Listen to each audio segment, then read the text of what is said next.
जानकी अपनी बेटी को सुबह सुबह ताने देती हुई कहती है।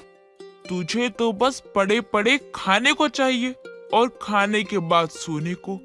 और एक मेरी बहू है जो सुबह सुबह ही काम पर निकल गई है, वो भी घर के काम काज करके सारे।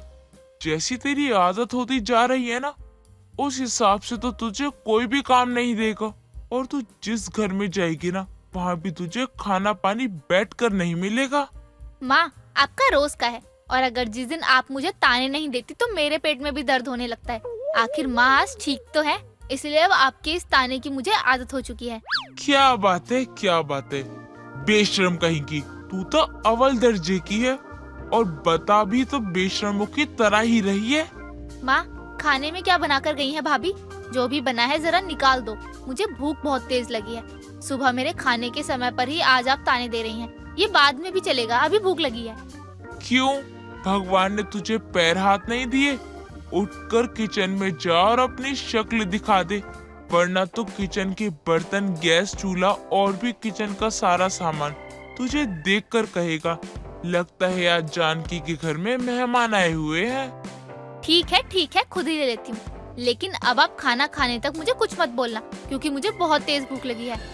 अब चंपा खाना खा ही रही होती है कि तभी चंपा की पड़ोसन विमला का आना होता है, और विमला भी आते ही चंपा से कहती है, सुबह सुबह तेरा मुंह चलते देख लिया, अब तो सारा दिन बेकार जाएगा। जानकी, इसे कोई काम करवा लिया कर। सुबह सुबह रोटी तोड़ रही है और कोई काम नहीं है क्या इसके पास? काकी, इस हिसाब से तो आपको भी अपने घर के काम धंधों पर ध्यान देना चाहिए, लेकिन नहीं, आपको तो सुबह सुबह कांता काकी, सुषमा काकी, उनकी मौसी की बेटी को कितने बच्चे हुए, पिंकी भागकर सुहागरात मनाएगी या फिर अगले 3 महीनों में उसका बच्चा इस दुनिया में आ जाएगा। राम रे राम, जानकी ये जितनी कामचोर है उतनी ही बदतमीज भी। मैं तो कहती हूँ जानकी, इनकी आदतों पर तू लगाम लगा ले, वरना ये जल्द ही तेरे हाथों से निकल जाएगी। अरे काकी, मुझसे ज्यादा तो रामलाल काका को आप पर लगाम कसने की जरूरत है। वो क्या है ना, मैंने भी आपको उस पान वाले के साथ एक ही नारियल पानी में 2 स्ट्रॉ लगाकर जो पीते देखा था। हैं? तूने कब देख लिया? ये सब छोड़, मैं जिस काम से आई थी वो करूँ और जाऊँ। तेरा क्या, तू तो बदतमीज है। अरे वो तो है ही कम दिमाग की, लेकिन तुझे क्या हो गया है विमला? बता किस काम से आई है?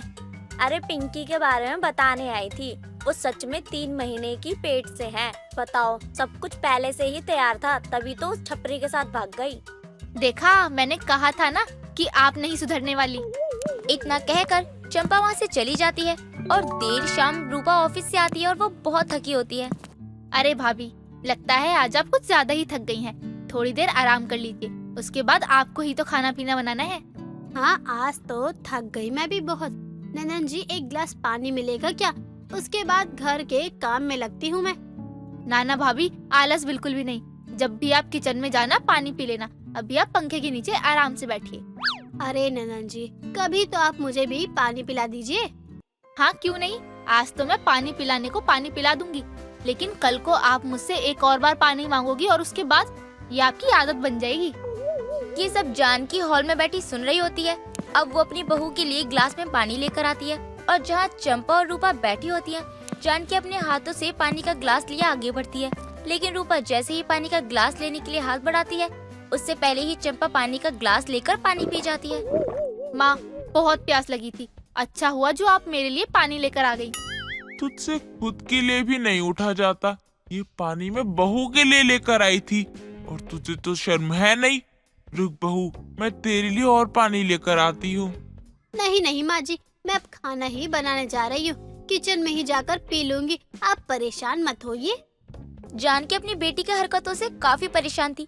चंपा सारा दिन घर में रहने के बावजूद भी ना तो घर का एक काम करती थी और ना ही खुद कुछ काम किया करती थी। और ऐसा इसीलिए क्योंकि चंपा जानती थी कि उसकी भाभी ऑफिस से आने के बाद खाना पीना बना ही लेगी, और सुबह भी रूपा घर का सारा काम करके ही जाया करती थी। एक रोज विमला और जानकी बाजार से देर शाम को आ रहे होते हैं, तभी वो रूपा को आइसक्रीम खाते हुए देखते हैं। जानकी, वो देख तेरी बहू, लगता है गला सूख रहा है, देख आइसक्रीम खा रही है। अरे मेरी बहू जैसी बहू भगवान किसी को ना दे। इतनी अच्छी बहू अगर सासों को मिलने लगी ना, तो खड़ूस सासे तो अपनी बहू पर अत्याचार करने लगेगी।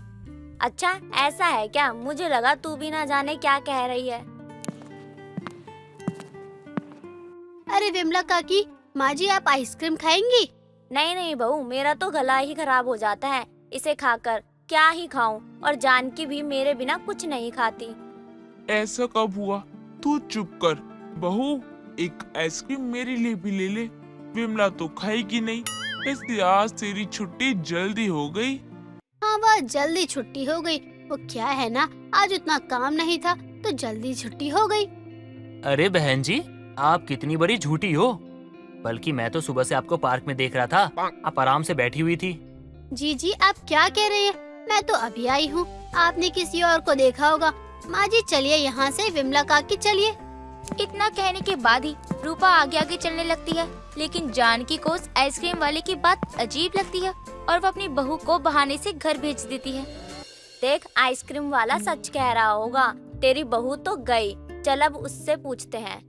इतना बोलकर जानकी और विमला उस आइसक्रीम वाले के पास पहुंचते हैं और उस आइसक्रीम वाले से अपनी बहू के बारे में पूछते हैं। अच्छा, वो आपकी बहू थी? आपको एक बात बताऊं, वो तो रो भी रही थी। जब मैंने उन्हें देखा ना तो उनसे पूछा और उन्हें पानी पिलाया, लेकिन उन्होंने कुछ बताया नहीं। लेकिन देखिए ना, भलाई का जमाना ही नहीं होता, और बाद में उन्होंने मुझे ही झूठा बना दिया। ये पता करने के बाद जानकी और विमला घर पहुंचते हैं और रूपा से आइसक्रीम वाले की बात कहते हैं।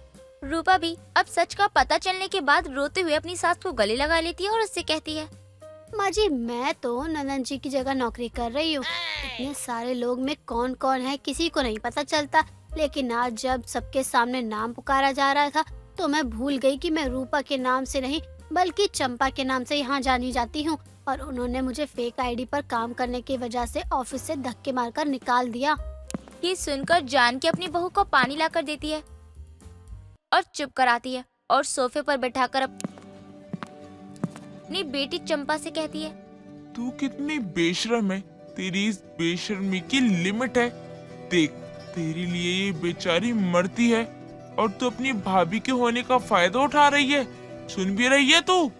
अरे जानकी, ये तो वही बात हो गई, नंद खाए मेवा भाभी करे सेवा। अब ननंद ने भट मेवा खा लिए, इस पर तू एक्शन ले, वरना ये तेरे हाथ से तो सच में निकल जाएगी। बाद में फिर तुझे ही दिक्कत होगी। मुझे माफ कर दो भाभी, आज तक आपने मेरी हर बात मानी है, लेकिन मुझे ही आराम से बैठकर खाने की आदत हो गई थी। नहीं, मुझे उस बात का भी बुरा नहीं लगा, बल्कि मुझे तो उन्होंने ये कहा कि तुमसे कुछ नहीं होगा। अरे बहू, तू मेरी बेटी से भी ज्यादा बढ़कर है मेरे लिए।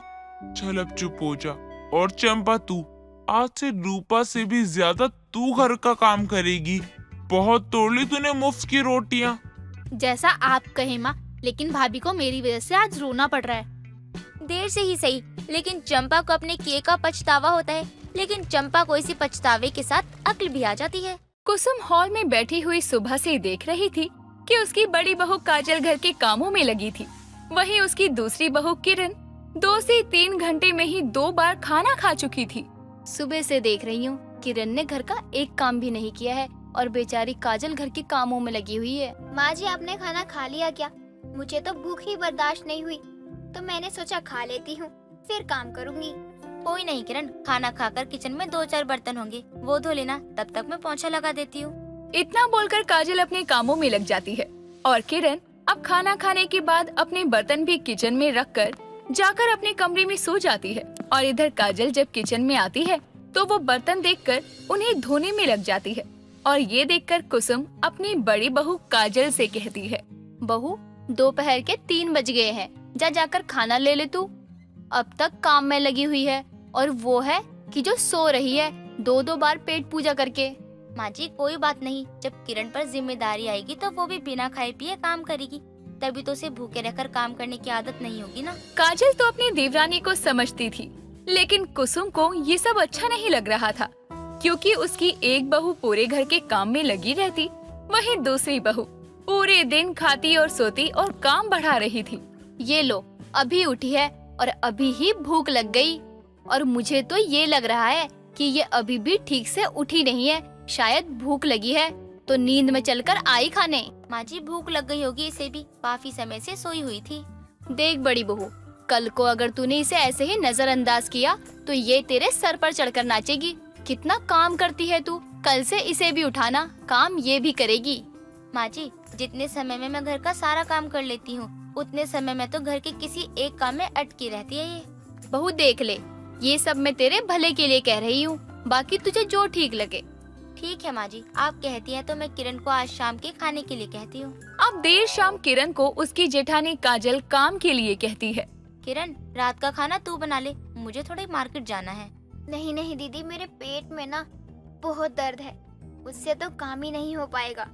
लेकिन मुझे तो घर का सामान लेने मार्केट जाना है, अब मैं क्या करूँ? चल ठीक है, तू आराम कर ले, मैं बना देती हूँ खाना। अब काजल रात का खाना बना रही थी, तभी कुसुम वहाँ आकर अपनी बहू से कहती है। बहू, तू तो मार्केट जाने वाली थी ना, तो गई क्यों नहीं? मैंने कहा था ना किरण को कह देना रात का खाना बनाए। अरे माँ जी, उसके पेट में ना दर्द हो रहा था, तो मैंने कहा आराम कर ले। कह रही थी कि ठीक से चला भी नहीं जा रहा है उससे। पूरे दिन जो ठूसती रहती है उसका क्या, तब तो नहीं होता उसके पेट और सर में दर्द। उसे चुपचाप कह दे कि कोई बहाना ना बनाए। अरे माँ जी जाने दो, मैं कर लूंगी। कहीं सच में उसके पेट में दर्द हो रहा हो तो? उसे कुछ नहीं हो रहा होगा, अभी उसे मैं किचन में भेज रही हूँ, उससे काम करवा। अब कुसुम जब किरण के कमरे में जाती है तो वहाँ हंस हंस कर वो टीवी देख रही थी। अरे बहू, तेरा तो पेट दर्द था ना, तो तेरी हंसी कैसे निकल रही है? माँ जी, मुझे लगा पेट में गैस होगी थोड़ा सा, हंस लेती हूँ, कहीं उससे ही दर्द होगा तो ठीक हो जाएगा। क्यों नहीं बहू, तेरा हंसना हो गया हो तो जाकर बहू के साथ किचन में काम कर ले। अब किरण अपनी सास के कहने पर अपनी जेठानी की किचन में मदद के लिए तो जाती है, लेकिन जैसे ही वो किचन में बर्तनों को देखती है तो अपने मन में सोचती है, इतने सारे बर्तन मुझसे तो नहीं होंगे, मुझे कोई ना कोई तो बहाना बनाना ही पड़ेगा। इसे तो दीदी यूँ चुटकियों में ही धो देंगी। मेरी सास भी तो कम नहीं है, वो तो मेरे पीछे हाथ धोकर ही पड़ गई है। किरण, तू ये बर्तन धो ले, बाकी का काम मैं कर लूंगी। हाँ हाँ दीदी, धो देती हूँ, लेकिन मुझसे खड़ा नहीं हुआ जा रहा है। मेरा पेट ना जाने क्यों दर्द हो रहा है इतना। ज्यादा दर्द है तो तू जाकर आराम कर ले। बस इतना ही किरण को सुनना था कि किरण किचन से निकलकर अपने कमरे में जाकर सो जाती है और इधर कुसुम किरण पर नजर रखे हुई थी। और इस बार तो कुसुम को बहुत गुस्सा आता है। काजल को तो ये गोली दे देती है, ये हो रहा है वो हो रहा है कह के। किरण, मैं भी तेरी सास हूँ, मैं तुझे छोड़ूंगी नहीं। किरण। अब अगली ही सुबह कुसुम काजल को मार्केट भेज देती है और किरण को कहती है, बहू, घर का सारा काम आज तुझे ही करना है, तो थोड़ा सोच समझ कर सोना। जी माँ जी, मैं कर लूंगी घर का काम, आप जाकर आराम कर लो। नहीं नहीं, मुझे विमला से काम है, मैं विमला के घर जा रही हूँ और जब तक आऊँ पूरा काम होना चाहिए।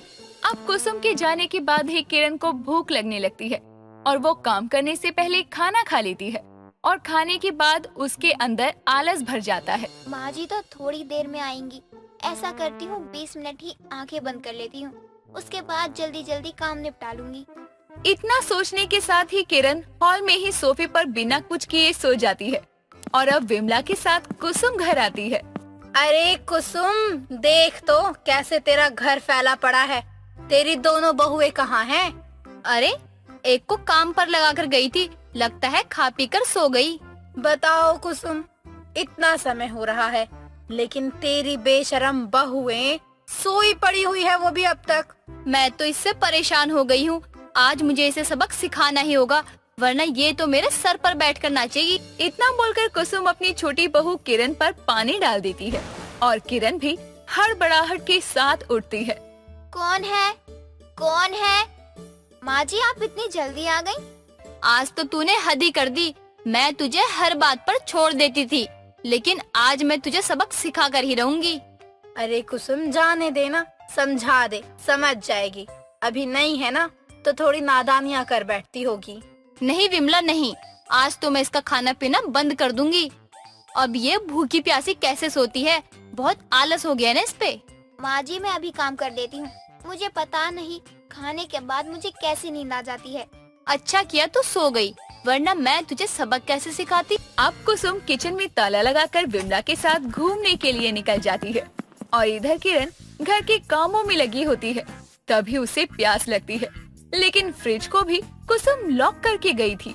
हे भगवान, मुझे तो इतनी ज्यादा प्यास लगी है, भूख तो थोड़े समय तक बर्दाश्त भी कर लूंगी, लेकिन ठंडा पानी।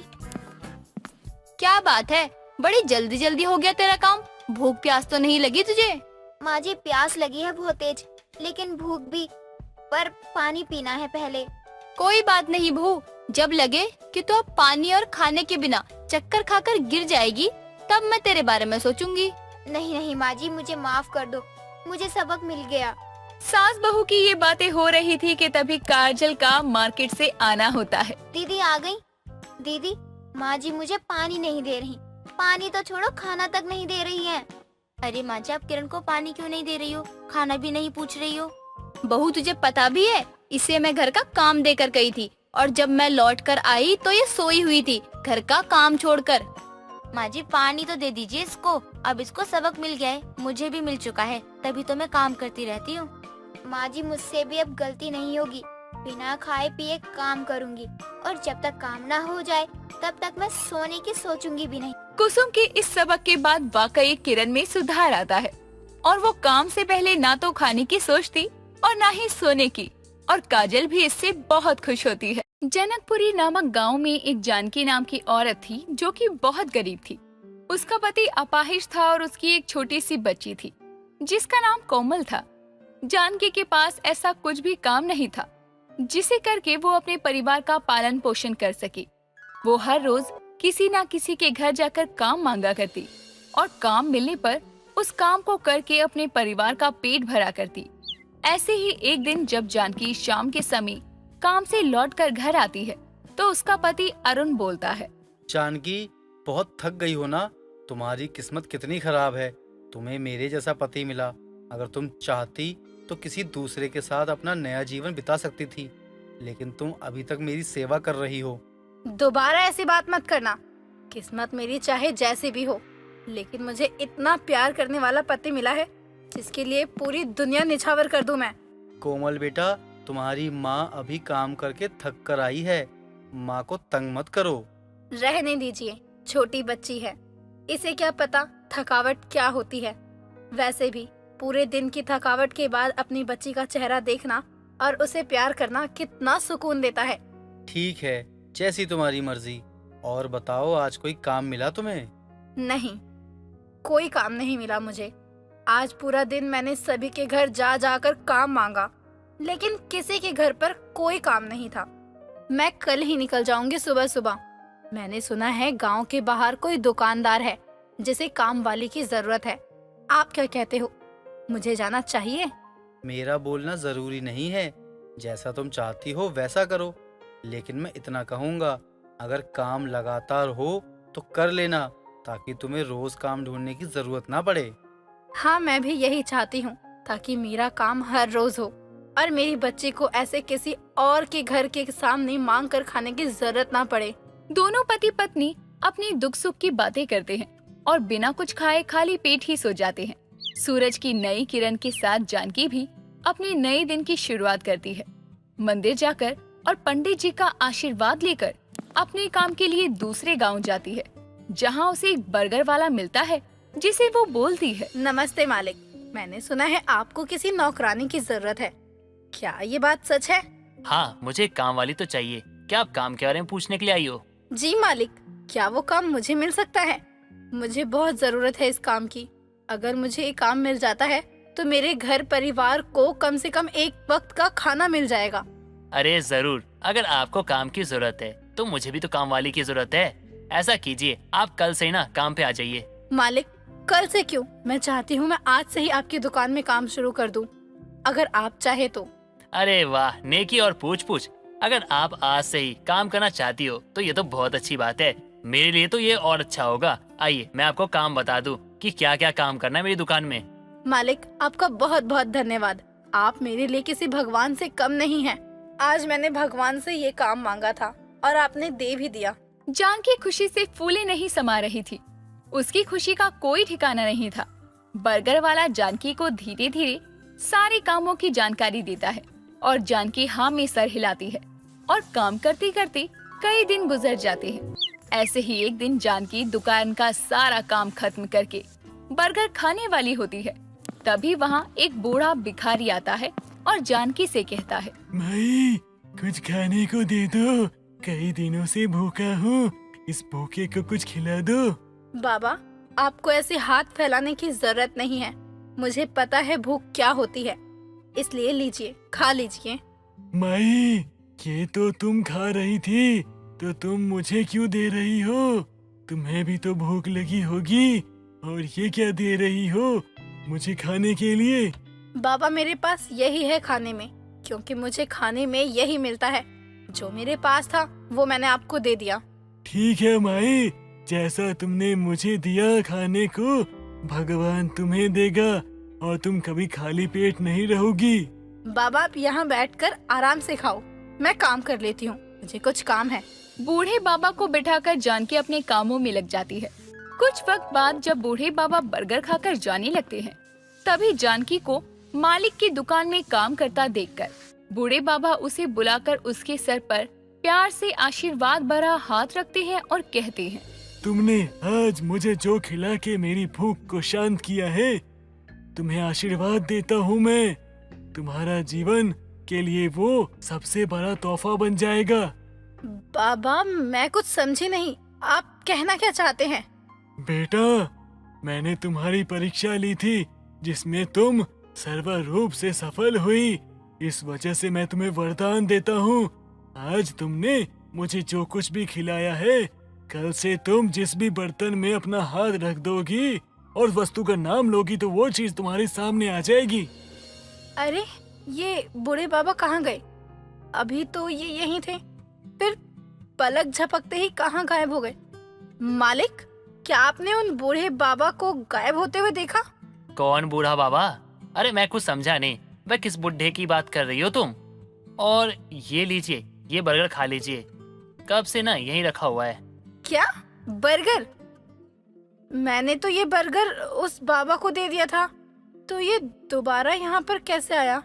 हे भगवान, ये कोई जादुई बर्गर है क्या? क्या हुआ जानकी जी, क्या सोच रही हो आप? जल्दी से खा लो, बहुत काम पड़ा है दुकान में। काम के साथ साथ आप अपनी सेहत का भी ध्यान रखिए। जी मालिक, मैं खाकर अभी सारा काम समेट लेती हूँ। जानकी सोचते हुए वो जादुई बर्गर खाती है और शाम को जल्दी से अपने घर जाकर अपने पति और बेटी को सारी बात बताती है, जो भी आज उसके साथ हुआ। तभी उसका पति अरुण बोलता है, क्या ये तो किसी चमत्कार से कम नहीं है। अब अगर उन बूढ़े बाबा ने तुम्हें ऐसे आशीर्वाद दिया है, तो क्यों ना तुम एक बार इसका उपयोग करके देखो। हाँ, मैं भी यही सोच रही थी, मुझे एक बार तो कोशिश करनी चाहिए। आखिर ये वरदान मुझे सच में मिला है या मैं कोई सपना देख रही हूँ? मुझे विश्वास है ये कोई मजाक नहीं है, क्योंकि तुमने हमसे और अपने काम से बहुत प्यार किया है, इसलिए आज तुम्हें ये किस्मत बदलने वाला वरदान मिला है।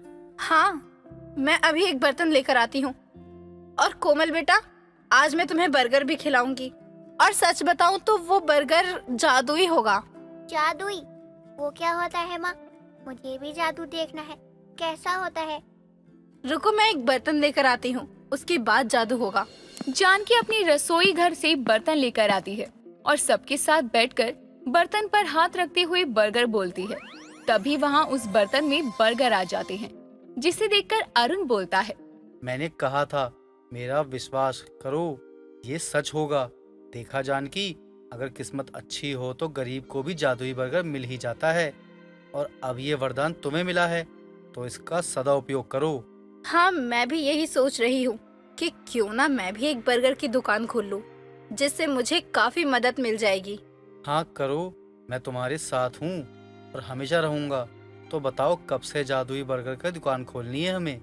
जितनी जल्दी हो सके, लेकिन हमें ये भी सोचना है कि इस दुकान को खोलने के लिए पैसों की बहुत जरूरत है। वो हम कहाँ से लाएंगे? तुम बस घर से बेचना शुरू करो, दुकान भी अपने आप लगना शुरू हो जाएगी। हाँ, आज से मैं घर से ही बर्गर बेचना शुरू करूंगी। अगर घर से ना हो तो मैं टोकरी पर बर्गर बेचना शुरू करूंगी। तो फिर शुरू कर दो अपना जादुई बर्गर का बिजनेस। जानकी अपने घर से ही बर्गर बनाकर बेचा करती। काफी लोगों को उसके हाथ का जादुई बर्गर बहुत पसंद आता है। समय के साथ जानकी का बनाया बर्गर पूरे गांव में फेमस हो जाता है। अब दूसरे गांव तक उसके बर्गर की चर्चा होती। अब जानकी के हालात पहले से काफी सुधर गए थे और अब वो जादुई बर्गर को बेचकर अपनी किस्मत ही बदल देती है। कुंती अपनी बेटी पंकज के साथ रहा करती थी। पंकज को हाना नाम की एक जापानीज लड़की से प्यार था, जिसे वो सोशल मीडिया पर मिला। ऐसे ही एक दिन कुंती अपने बेटी को कहती है, पंकज बेटा, मुझसे अब घर का काम नहीं होता, अब तू बहू लेकर आ जा। पता नहीं कब बूढ़ी हड्डियां जवाब दे जाए, उससे पहले तू बहू ले आ बेटा। माँ ये क्या कह रही हो? शादी, वो भी मेरी, वो भी इतनी जल्दी? अरे माँ, अभी मेरी खेलने कूदने की उम्र है, मैं अभी शादी वादी नहीं कर सकता माँ। अच्छा, तेरे खेलने कूदने की उम्र है और मेरी उम्र का क्या? तू क्या चाहता है, मेरी बूढ़ी हड्डी टूट जाए और मैं मर जाऊं? वाह बेटा, बहुत अच्छी बात है, बूढ़ी माँ को ऐसे काम करवाएगा? अरे माँ, आप तो इमोशनल हो गई। अरे मैं तो मजाक कर रहा था। आप चाहती हो मैं शादी करूं तो ठीक है, मैं शादी कर लूंगा, पर मुझे थोड़ा वक्त चाहिए। तुझे और कितना वक्त चाहिए? मेरे मरने के बाद शादी करेगा क्या? हाय राम, क्या किस्मत है मेरी। माँ, आप इतनी ओवर एक्टिंग क्यों कर रही हो? हद होती है एक्टिंग की भी। और वैसे इतनी परफेक्ट एक्टिंग कर कैसे रही हो आप? अरे आपको तो अवार्ड मिलना चाहिए, वो भी ओवर एक्टिंग के लिए। अरे माँ बस करो, वक्त चाहिए मुझे। अच्छा, अब तुझे मेरा दुख एक्टिंग लगता है? वाह बेटा वाह, मुझे तुझसे यही उम्मीद थी। ऐसा सुनने से पहले मैं बहरी क्यों नहीं हो गई। कुंती पंकज की शादी के पीछे पड़ जाती है।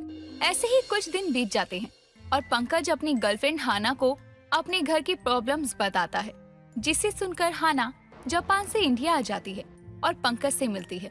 फिर दोनों शादी भी कर लेते हैं। और जब पंकज हाना को अपनी माँ से मिलवाने लेकर आता है तो कुंती उन दोनों को देखकर बोलती है, ये कौन है पंकज? इसे कहाँ से उठाकर ले आया? हे भगवान, किस चाइनीज को घर पर उठाकर ले आया? सांप कॉकरोच पता नहीं क्या क्या खाते हैं ये लोग। अरे माँ, ये चाइनीज नहीं जैपनीज है, और हाँ, इसे हिंदी बोलना बहुत अच्छे से आता है। मैंने इसे थोड़ी बहुत सिखाई है, लेकिन बाकी इसने खुद सीखा है। नमस्ते माता जी, कैसे हो आप? मेरा नाम हना है। मैं आपके बेटे से बहुत प्यार करती हूँ और उसके बिना मैं नहीं जी सकती। कौन मटा? क्या बोल रही है? मुझे कुछ समझ ही नहीं आ रहा। पंकज, तेरी जापानी गुड़िया क्या बोल रही है? माँ, हाना आपको माता जी कह रही है। इसको ना माता बोलने में ना थोड़ी तकलीफ हो जाती है, बाकी सब कुछ ठीक है। अच्छा, कोई बात नहीं बहू, तू मुझे माँ बोला कर, माता जी बोलने की कोई जरूरत नहीं है। वैसे भी माता जी थोड़ा बूढ़े वाला लगता है और मैं अभी जवान हूँ। क्या कहा माँ, आप जवान हो? कुछ देर पहले मुझे कोई बुढ़ापे का वास्ता दे रहा था, शायद कोई पड़ोसन होगी। हाँ, क्या कह रहा था? ये बूढ़ी हड्डी जवाब दे गई। मुझे पता था, सब एक्टिंग है। अच्छी एक्टिंग की थी ना मैंने, तभी तो आज जापानी गुड़िया तेरे साथ है, वरना पता नहीं कब मिलना होता तुम दोनों को, और शादी भी पता नहीं कब होती। कुंती अपने बहू और बेटे के प्यार को मान लेती है और सभी के साथ रहने लगती है। ऐसे ही एक दिन जब सास बहू चाय पी रही थी, तभी वहाँ कमला आती है, जो कि उनकी पड़ोसन थी। क्या बात है जापानी बहू, अपने हिंदुस्तानी सास के साथ बैठकर चाय पी रही है? वैसे कुंती तुम्हारी जापानीज बहू को हिंदी समझ आती है या नहीं? तुझे क्या लगता है मेरी बहू को आती होगी या नहीं? खुद जापानीज में पूछ ले, अगर तुझे जापानीज आती होगी तो। जा बहू, कमला के लिए भी चाय लेकर आ जा। ठीक है माँ जी, और पकोड़े भी लेकर आऊँ, जो मेरा और आपका फेवरेट है। नहीं बहू, नहीं, अभी पकोड़े की जरूरत नहीं है, अभी बस चाय लेकर आ जा। कुंती एक बात बता, तेरी मेरी दुश्मनी चल रही है क्या? जब तेरी बहू चाय के साथ पकोड़े लाने को बोल रही थी तो तूने मेरे मुंह पर मना क्यों कर दिया? ऐसी भी क्या दुश्मनी है तुझसे? तू नहीं समझेगी, वो क्या है ना, मेरी बहू को पकोड़े बनाना नहीं आता, इसलिए मैंने मना कर दिया। अगर तू जले हुए पकोड़े खाएगी तो मुझे अच्छा नहीं लगेगा, इसलिए मैंने खुद ही मना कर दिया बहू को। तू कितनी अच्छी दोस्त है मेरी, इतने सालों के बाद भी तू नहीं बदली, आज भी कितनी परवाह करती है मेरी। कमला और कुंती बातें करते हुए चाय का इंतजार कर रहे थे, तो वहीं हाना रसोई में छिपकली पकोड़े बनाकर खा रही थी। ऐसे ही कई दिन गुजर जाते हैं। एक दिन पंकज और कुंती बात कर रहे थे, तभी वहाँ हाना चाय और छिपकली वाले पकोड़े लेकर आती है। तभी पंकज कहता है, मम्मी, ये हाना, ये क्या है? तुम पागल हो गई हो क्या? अबे हमें मारने का इरादा है क्या तुम्हें? अबे ये क्या लेकर आ गई हो? अरे छिपकली कौन खाता है यार? अरे ये बहुत गंदी और घटिया चीज होती है, इसे खाया नहीं जाता है। अरे यार, मैंने पहले ही कहा था, ये लोग कीड़े मकोड़े खाने वाले लोग हैं। ऐसे लोगों से शादी करेगा तो यही सब खाना पड़ेगा। मुझे पहले से ही पता था, बिना जानकारी के किसी से भी शादी कर ली तूने। अरे माँ, मुझे कैसे पता होता कि हाँ ना ये सब खाती है। मैं थोड़ी खाता हूँ यार इसके साथ में बैठ के। जो मुझे पता होगा ये क्या खाती है। और हाँ ना, प्लीज ये सब ना यहाँ मत बनाना और लाना भी मत। अगली बार लाई ना, मैं पक्का फेंक दूंगा, कह दे रहा हूँ। लिसन टू मी, आप दोनों सब कुछ खुद सोच लेते हो, दूसरों को भी बात सुनो। दूसरों की भी बात सुनना वेरी इम्पोर्टेंट है। आपको पता नहीं है क्या? क्या सुनूं तेरी बात को? ये सब चीज ला कर देगी खाने को, और तू चाहती है हम ये तेरे जैसे चाय के साथ छिपकली खाएं? हाय हाय, मुझसे नहीं होगा ये। प्लीज मेरा बात सुनो। मेरा एक बात भी नहीं सुनेगा तो मैं कैसे आप दोनों को बताएगा? जैसा आप सोच रहा है वैसा कुछ भी नहीं है। Please Pankaj, listen to me. Okay okay, बोलो क्या बोलना चाहती हो। लेकिन हाँ, पहले इस ना छिपकली को हटाओ यहाँ से यार। इसको देख के ना मुझे घिन आ रही है, अजीब सा लग रहा है अंदर से। और पहले हटाओ इसे, उसके बाद सुनूंगा तुम्हारी बात। पंकज, ये छिपकली नहीं है, मैं उसका जैसा पकोड़ा बनाया है। बस मुझे भी छिपकली खाना पसंद नहीं है। बस कल कुछ छिपकली किचन में देखा तो वैसा पकोड़ा बनाने का मन किया और मैं इसे खाने के लिए लेकर आ गई बस। पंकज और कुंती हाना की बात पर अभी भी भरोसा नहीं करते, इसीलिए हाना वो छिपकली को तोड़ कर दिखाती है। तब जाकर सभी को चाय के साथ छिपकली खाने में मजा आता है। लेकिन हाना चाय में छिपकली डालकर पीती है। ये देखकर कांता कहती है, कोई अगर अभी हाना को देखेगा तो क्या कहेगा पता है पंकज? देखो, चाय में छिपकली डालकर पीने वाली जापानीज बहू। हाँ माँ, ये देखकर तो कोई भी कहेगा। इसलिए हाँ ना, तुम ना चाय में छिपकली मत डाला करो, पकोड़े बना के खाओ। बट मुझे ऐसे ही टेस्टी लग रहा है, मुझे ऐसे ही खाना है पंकज, प्लीज। हाँ खा ले, जैसे मर्जी वैसे छिपकली खा, चाय में डालकर खा, ये कैसे भी खा, तेरी मर्जी। और हाँ, अगली बार जब हमारे घर कमला आए तो उसे ऐसे ही पकोड़े बनाकर खिला देना। उस दिन बहुत कुछ बोल रही थी वो। अरे माँ, क्या दिक्कत है आपको कमला चाची से? वो आपको अपना अच्छा दोस्त मानती है, आप हो उसके पीछे पड़ी रहती हो, क्यों? मेरी दोस्त है, इसीलिए मैं उससे मजाक कर सकती हूँ। तुम लोगों का कोई हक नहीं है हम दोनों दोस्तों के बीच में कुछ बोलने का। जा बहू, तू अपना छिपकली बनाना शुरू कर दे, मैं अभी कमला को बुला कर लाती हूँ। कुंती और हाना कमला को छिपकली के पकोड़े खिलाने का प्लान बना रहे थे। उसी वक्त कुंती के घर कमला आती है और कहती है, क्या बात है? क्या बनाने की बात हो रही है? और मेरी क्या बात हो रही थी जो मेरे आते ही सब चुप हो गए? कुछ नहीं, तू बैठ, मैं भी तेरे लिए चाय मंगवाती हूँ। और बता, चाय के साथ पकोड़े खाएगी ना? हाँ, खिलाएगी तो खाऊंगी, लेकिन तूने तो कुछ दिन पहले ही मुझसे कहा था कि तेरी बहू को पकोड़े बनाने नहीं आते, तो अब सीख गई क्या पकोड़े बनाने? हाँ, अब तो बहुत टेस्टी पकोड़े बनाती है, बस तू एक बार खा कर देख। आगे तुझे ये पकोड़े याद न रहे तो मेरा नाम बदल देना। ऐसा क्या खिलाने वाली है तेरी बहू जिसे खाकर मैं कभी भूलने नहीं वाली हूँ? मुझे अब तो शक होने लगा है, पर मुझे सच सच बता, क्या खिलाने वाली है तेरी बहू? सांप और ऑक्टोपस तो नहीं खिलाने वाली ना? नहीं, ये सब कुछ नहीं होगा, बस पकोड़े ही होंगे, और तू खा कर देख बस। बस बहू, कमला के लिए चाय और पकोड़े लेकर आओ। Coming mom. जैसे ही हाना चाय और छिपकली लेकर आती है, उसे देखकर कमला उछलकर सोफे पर खड़ी हो जाती है। उसे देखकर कुंती, हाना और पंकज सभी हंसते हैं और उसे छिपकली का सच बताते हैं। पिया मुंबई शहर में अपनी माँ सुनीता के साथ रहा करती थी। पिया को पढ़ने लिखने का बड़ा शौक था। वो अपनी माँ के साथ घर के कामों में भी मदद किया करती। ऐसे ही एक दिन पिया के घर उसके कुछ दोस्त मिलने आते हैं और गिफ्ट में रंग बिरंगी मोमबत्तियाँ लेकर आए थे। उस गिफ्ट को देखकर पिया गुस्से में कहती है, क्या है ये सब? मैंने 1000 बार कहा था कि मेरे घर तुम सब जब भी आया करो तो खाली हाथ आया करो। मुझे पसंद नहीं है ये गिफ्ट्स वगैरह, फिर भी तुम सब वही करते हो। पहले देख तो ले हम तेरे लिए क्या लेकर आए हैं। खाम खा पर चिल्लाई जा रही है हम पे। हम तेरे दोस्त हैं, दुश्मन नहीं। वैसे भी तुझे हमारा लाया हुआ तोहफा पसंद जरूर आएगा। नहीं, तुम लोगों को ये लेकर ही नहीं आना चाहिए था। मुझे कुछ नहीं पता, तुम ये सब गिफ्ट रिटर्न लेकर जाओ। पहले गिफ्ट तो खोल कर देख लो, हम तुम्हारे लिए क्या लेकर आए हैं और कैसा गिफ्ट लेकर आए हैं। देखती तो हो नहीं, पहले ही बोलने लगती हो। अब पहले शांत हो जाओ और फिर देख लो। अरे वाह, तुम सबको याद है कि मुझे क्या पसंद है। यार, मेरा कब से मन कर रहा था कि मोमबत्ती लेने का। थैंक यू यार, तुम दोनों ने मुझे बहुत अच्छा तोहफा दिया है। अब बोल, रिटर्न करेगी अपना गिफ्ट? तुझे मोमबत्तियाँ बहुत पसंद है ना? इसलिए हम लेकर आए। और सुन, इसमें से बहुत अच्छी खुशबू भी आती है, इसलिए खाना मत इस मोमबत्ती को। ये बात तो बहुत अच्छी कही तूने। पता है, ये मोमबत्ती देखकर सच में खाने का मन कर रहा है। हाय क्या खुशबू है, आहा, मोहित कर दिया इस खुशबू ने मुझे। पागल, अगर किसी ने गलती से देख लिया तो तेरा नाम चर्चे में आ जाएगा, मोमबत्ती खाने वाली के नाम से, देख लेना। राजू की बात सुनकर सभी दोस्त हंसने लगते हैं। सभी बात कर रहे होते हैं, तभी उनके बीच पिया की माँ सुनीता वहाँ सभी के लिए खाना लेकर आती है और मोमबत्ती देखकर खुश होते हुए कहती है, अरे वाह, क्या बात है, इस मोमबत्ती से इतनी अच्छी खुशबू आ रही है जैसे किसी को सम्मोहित कर देगा। वाह, बहुत ही अच्छी खुशबू है। आपको भी अच्छी लगी क्या आंटी इसकी खुशबू? पता है आंटी, ये प्रिया कह रही थी कि इतनी अच्छी सुगंध है कि लगता है खा ही जाऊं। छी छी, अब ये सब खाएगी तू? अरे ये मोमबत्ती कौन खाता है?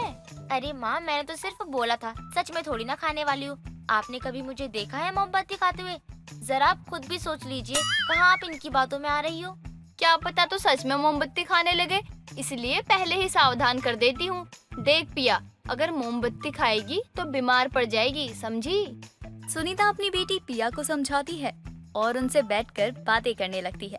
ऐसे ही कुछ समय बीत जाता है और एक शाम जब पिया घर आकर देखती है, घर में पूरा अंधेरा हो रखा था। तभी पिया अपनी माँ सुनीता को पुकारते हुए कहती है, माँ माँ, कहाँ हूँ आप? अरे घर में इतना अंधेरा क्यों रखा है माँ आपने? मैं यही हूँ, अभी घर की लाइट गई है, इसीलिए मोमबत्ती जलाकर लेकर आने में थोड़ा वक्त लग गया। लेकिन मुझे ये बता, वो वाली मोमबत्ती नहीं मिली जो तेरे दोस्तों ने तुझे तोहफे में दी थी? माँ, वो मोमबत्तियाँ कवर्ड में रखी हुई हैं। आपने वहाँ ढूंढा नहीं क्या? चलिए मैं निकाल कर देती हूँ, वो मोमबत्ती वहीं पर है।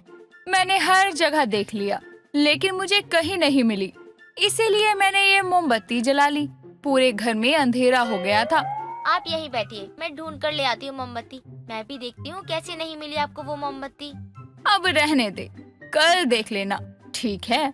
और वैसे भी तुझे वो मोमबत्ती खानी थी। तुझे याद है ना, तूने अपने दोस्तों से कहा था कि तुझे वो मोमबत्ती खाने का मन कर रहा है। अरे कहीं तो वो सारी मोमबत्तियाँ सच में खा तो नहीं गई? ये आप भी ना कैसी बेतुकी की बातें कर रही हैं। मैं कोई छोटी बच्ची हूँ क्या जो अब मोमबत्ती खाऊंगी? उन लोगों के साथ मैंने तो बस मजाक किया था, आपने तो उस मजाक को सीरियसली ले लिया, हद है। अच्छा, अब क्या पता सच भी हो। वैसे एक बात बता दूं, आज भी तुम मेरे लिए छोटी बच्ची है, समझी? दोनों माँ बेटी अंधेरे में बात कर रही होती हैं। तभी कुछ देर में लाइट भी आ जाती है। दोनों माँ बेटी चैन की सांस लेती हैं। कुछ दिन बीत जाते हैं। ऐसे ही एक दिन सुनीता के घर उसकी पड़ोसन विमला आती है और सुनीता से कहती है, सुनीता, चलते हैं, कुछ देर के लिए बाजार चलेगी क्या? वो क्या है ना, मुझे कुछ मोमबत्तियों को खरीद कर लाना था और अकेले जाना अच्छा नहीं लग रहा। एक साथी होता है तो बाजार जाने में बहुत अच्छा लगता है। अब ये बताओ, चलोगी या नहीं? हाँ हाँ, क्यों नहीं, मुझे भी कुछ अच्छी अच्छी मोमबत्तियाँ लेनी है। मेरे घर पर कुछ दिन पहले लेकर आई थी, लेकिन पता नहीं कहाँ खो जाती है। उस मोमबत्ती के पैर लग गए या उसे कोई खा गया। अरे क्या बकवास कर रही हो, कैसे कहीं भी चला जाएगा? देखो, कहीं न कहीं मिल ही जाएगा, या किसी ने उठाकर शायद कहीं और रख दिया हो। हाँ, ये भी हो सकता है, शायद पिया ने कहीं और रख दी हो और उसे याद ना हो। एक बार घर में अच्छे से देखना पड़ेगा। फिर भी आज 1 या 2 मोमबत्ती खरीद ही लेती हूँ। हाँ हाँ, अब चले बाजार, बहुत सारी चीजें लेकर आनी है और घर भी तो वापस आना है समय से। विमला और सुनीता दोनों बाजार के लिए निकल पड़ते हैं और ढेर सारी शॉपिंग करते हैं। सुनीता ने बहुत सारी मोमबत्तियाँ ले ली थी और अपनी शॉपिंग खत्म करने के बाद वो सभी घर की तरफ चलते हैं। तभी पिया सुनीता से कहती है, माँ, मैंने वो मोमबत्ती बहुत ढूंढी, लेकिन मुझे कहीं नहीं मिली। क्या आपको मिली थी वही मोमबत्ती जो मेरे दोस्तों ने मुझे दी थी? तूने कहाँ रखा था मुझे खुद नहीं मालूम, तो मुझसे पूछने क्या आ रही है? लेकिन माँ, मैंने वो मोमबत्ती कवर्ड में रखी थी और मुझे अच्छे तरीके से याद है। मैं ये सोच रही हूँ, आखिर वो मोमबत्ती गई तो गई कहाँ? ऐसे गुम हो गई कि ऐसे दोबारा मिल ही नहीं रही है। छोड़, अब जाने दे। और देख, मैं वैसे ही मोमबत्ती लेकर आई हूँ, सोचा तुझे पसंद आ जाए, इसीलिए देख और बता कैसी है ये मोमबत्ती। वाह माँ, ये तो बिल्कुल वैसी ही मोमबत्ती है। वैसे ही खुशबू, वही इसका स्टाइल थोड़ा अलग है, बहुत खूबसूरत है सच में। सुंदर और खुशबू वाला था, तभी तो मैं यही मोमबत्ती ले आई। अब मैं इसको ऐसी जगह संभाल कर रखूंगी कि तू इस मोमबत्ती को कभी खा ही नहीं पाएगी। सुनीता अपनी बेटी पिया के हाथों से वो मोमबत्ती ले लेती है और उस मोमबत्ती को उठाकर अपने कमरे के कबर्ड में रख देती है। ऐसे ही एक दिन माँ बेटी में प्यारी सी नोकझोंक चल रही थी। तभी अचानक सुनीता के पेट में बहुत दर्द होने लगता है और पिया अपनी माँ से कहती है, क्या हुआ माँ आपको? मेरे पेट में दर्द हो रहा है, ऐसा लग रहा है अब मैं मर जाऊंगी। पिया मुझे बचा ले। लेकिन माँ आपको अचानक से क्या हुआ है? अभी बिमला चाची को बुलाकर लेकर आती हूँ, आप यहाँ बैठिए। नहीं पिया, मुझे अकेले छोड़कर कहीं मत जा। मेरा पेट बहुत दर्द कर रहा है, मुझसे सांस भी नहीं ली जा रही है, कुछ कर पिया। पिया विमला को बुलाकर ले जाती है और जैसे तैसे करके अपनी माँ को अस्पताल लेकर पहुँचती है। अस्पताल पहुँचने के बाद डॉक्टर सुनीता का चेकअप करते हैं और डॉक्टर को जो पता लगता है वो पिया को बताता है, जिसे सुनकर पिया दंग रह जाती है। जैसे सुनीता को होश आता है तो पिया उससे कहती है, माँ मुझे तो बहुत कुछ कह रही थी मेरे दोस्तों के सामने, छी छी ये सब कौन खाता है, और आप खुद ये सब खाती हो। मुझे तो भरोसा नहीं हो रहा कि आप मोमबत्ती खाती हो। माँ कुछ तो दिमाग लगाती आप, मुझे मना करती थी आप और खुद खाया करती थी मोमबत्ती। हाँ बेटा, मैंने अपनी इस आदत को सुधारने की बहुत कोशिश की, लेकिन कभी छूट नहीं पाई। सच बताऊं तो मुझे भी अच्छा नहीं लगता मोमबत्ती खाना, वो भी इतनी महंगी महंगी वाली। आपको पता भी है इस मोमबत्ती में कितनी तरह के केमिकल्स होते हैं? सारे केमिकल्स आपके पेट में जमा होकर जहर का काम कर रहे हैं। अब अगर आपने जरा भी मोमबत्ती खाई ना तो आपकी जान भी जा सकती है। पिया, मैं तुमसे वादा करती हूँ आज के बाद मैं कभी मोमबत्ती नहीं खाऊंगी। अगर कभी मैंने ऐसा किया, तुम्हारी कसम तोड़नी चाहिए तो जो सजा दो मुझे मंजूर है। माँ अब आपके पेट का ऑपरेशन होना बाकी है ताकि जितने भी मोमबत्ती आपके पेट में जमा हो रखी है उसे निकाल सके। पिया के समझाने के बाद भी सुनीता नहीं समझती और अस्पताल से ठीक होकर आती है तो फिर से मोमबत्ती खाना शुरू कर देती है। सुनीता की इस आदत से पिया बहुत परेशान हो जाती है और वो अपनी माँ की मोमबत्ती खाने वाली आदत को छुड़वाने के लिए खुद मोमबत्ती खाकर बीमार हो जाती है। उसे देखकर सुनीता बदलने की कोशिश करती है